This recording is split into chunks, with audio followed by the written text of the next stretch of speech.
Hello everyone, আজকে চলে এসেছি একটা ঠাকুর বাড়িতে প্রসাদ খেতে। তো সেখানে গিয়ে কী কী প্রসাদ খেলাম সেই ভিডিওটাই তোমাদের সাথে শেয়ার করছি। আর প্রথমেই দিয়ে দিয়েছিল হচ্ছে লেবু, নুন, তার সাথে অন্ন, আর হচ্ছে কচু শাক।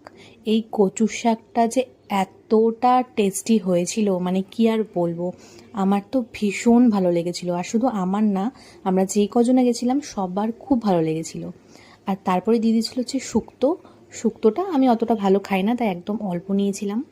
আর তারপরে দিয়ে দিয়েছিল হচ্ছে ভেজ ডাল, সঙ্গে হচ্ছে চিপসটাও এটা দোকানের কেনা না, কিন্তু এটা ওখানেরই মন্দিরেরই বানানো।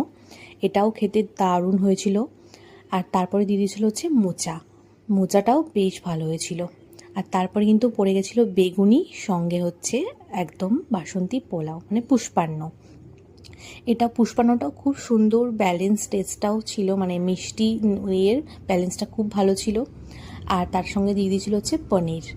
এইটা দিয়েও খেতে দারুণ লাগছিল। আমার তো পোলাও এমনিতেও বরাবরই পছন্দের। তারপরে চলে এসেছিল হচ্ছে চাটনি, সাথে হচ্ছে পাঁপড়। আর চাটনির সাথে এইভাবে পাঁপড় না খেলে কি চলে। তারপরে দিয়ে দিয়েছিল হচ্ছে পায়েস খেতে তো আমি খুবই ভালোবাসি, মানে যে কোনো মিষ্টিই খেতে ভালোবাসি।